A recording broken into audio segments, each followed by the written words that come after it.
Selesai Pati, KPK kembali melakukan operasi tangkap tangan terhadap kepala daerah di Jawa Tengah, yaitu Bupati Pekalongan Fadia Rafiq pada Selasa 3 Maret 2026 dini hari. Bupati Pekalongan Fadia Rafiq ditangkap saat tengah berada di Semarang bersama ajudan dan orang kepercayaannya. Fadia diduga terlibat dalam tindak pidana korupsi berupa dugaan suap, pengadaan barang dan jasa. Hingga saat ini, Fadia masih menjalani pemeriksaan intensif oleh penyidik KPK di Gedung Merah Putih KPK Jakarta. Bupati Fadia, berdasarkan laporan harta kekayaan penyelenggara negara atau LHKPN per 31 Desember 2024, memiliki harta kekayaan sebanyak 85,6 miliar rupiah. Jumlah tersebut menempatkan Fadia sebagai bupati terkaya keempat se-Jawa Tengah. Adapun posisi pertama ditempati Bupati Kebumen Lilis Nuryani dengan kekayaan 138 miliar rupiah. Disusul Bupati Rembang Harno sebesar 128 miliar rupiah.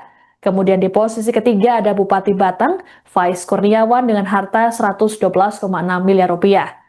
Harta kekayaan Bupati Fadia didominasi aset tanah dan bangunan di sejumlah wilayah, termasuk Pekalongan sebanyak 26 unit dengan total nilai 74,29 miliar rupiah. Lalu dua kendaraan, yakni mobil Hyundai dan mobil Alphard. Kemudian ada harta bergerak senilai 3,03 miliar rupiah, kas dan setara kas senilai 10,3 miliar rupiah.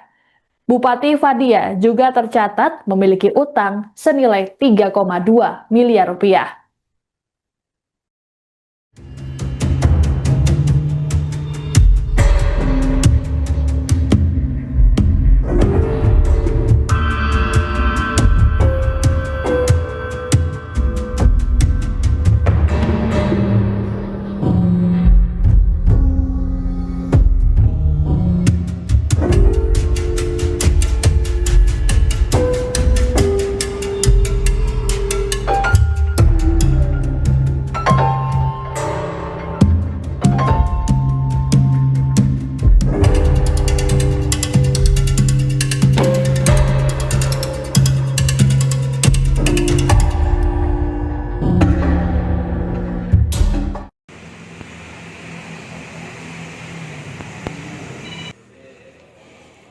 Ini nyamping.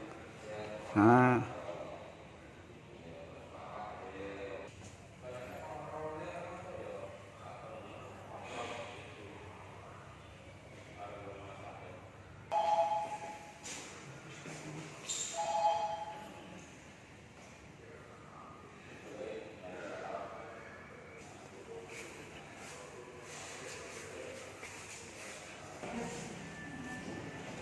Pidana korupsi dalam kes kali ini adalah berkaitan dengan pengadaan di wilayah PMK Pekalongan.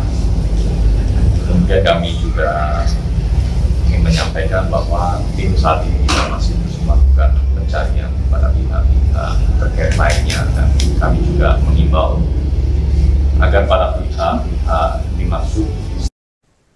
Bupati Pekalongan Fadia Rafiq terjaring operasi tangkap tangan atau OTT KPK pada Selasa 3 Maret 2026 dini hari. Penangkapan terhadap Fadia Rafiq diduga berkaitan dengan suap pengadaan barang dan jasa di lingkungan pemerintah Kabupaten Pekalongan. Juru bicara KPK Budi Prasetyo dalam keterangannya di Gedung Merah Putih KPK Jakarta mengungkapkan pihaknya turut mengamankan 2 orang lainnya di wilayah Semarang.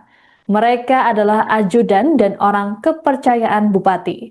Fadia dan 2 orang dekatnya tersebut kemudian dibawa ke Jakarta dan tiba di Gedung Merah Putih KPK sekitar pukul 10.25 waktu Indonesia Barat.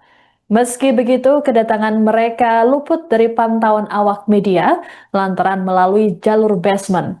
Lembaga antirasuah tersebut saat ini tengah mendalami konstruksi perkara, khususnya memetakan proyek pengadaan di Pemkab Pekalongan. Lebih lanjut, Budi belum dapat merinci barang bukti yang diamankan dari OTT di Pekalongan ini. Selesai OTT, KPK menyegel 9 ruangan strategis di lingkungan Pemkab Pekalongan. Di antaranya ruang kerja Bupati, Sekda, Dinas Pekerjaan Umum dan Penataan Ruang atau DPU dan Taruh hingga Satpol PP. Budi juga menyebut tim penyidik masih bergerak di lapangan untuk mencari pihak-pihak yang mencoba menghindar dari pemeriksaan. KPK memiliki waktu 1 kali 24 jam untuk menentukan status hukum Bupati Fadiah. Tindak pidana korupsi dalam kes kali ini adalah berkaitan dengan pengadaan di wilayah PMK Pekalongan. Kemudian kami juga ingin menyampaikan bahwa tim saat ini masih terus melakukan pencarian kepada pihak-pihak terkait lainnya, dan kami juga mengimbau agar para pihak dimaksud bisa kooperatif sehingga dapat membantu dalam proses penanganan perkara ini, sehingga jalannya proses penanganan perkara saat ini ada di tahap penyidikan bisa berjalan secara nanti kami akan update secara berkala perkembangan dari kegiatan penyidikan untuk di wilayah Pekalongan. Berapa orang diamankan?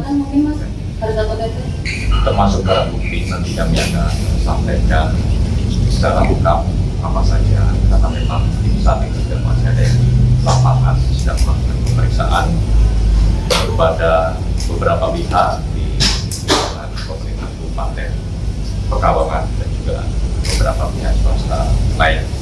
Mas, ini kan di Pekalongan yang disegel itu salah satunya kantor ataupun ruangan dari tata ruang itu, Mas. Apakah terkait pengadaan ini terkait dengan di dinas tata ruang atau seperti apa?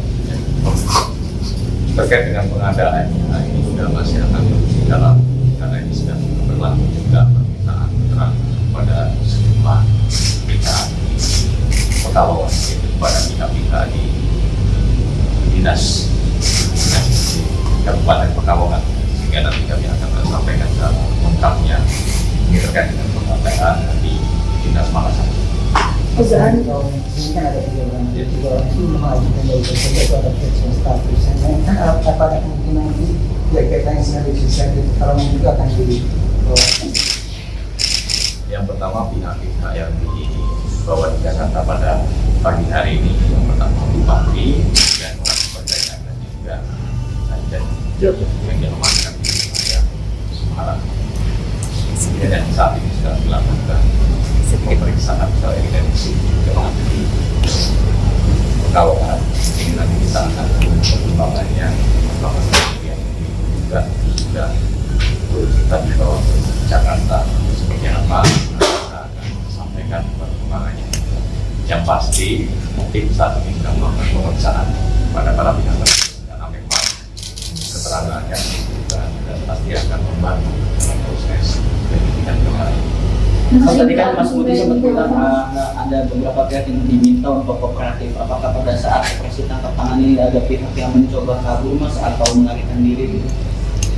Saat ini tim masih terus melakukan pencarian terhadap pihak-pihak lain yang memang keberadaan atau keterangannya dibutuhkan oleh tim melengkapi keterangan lainnya yang sudah diperoleh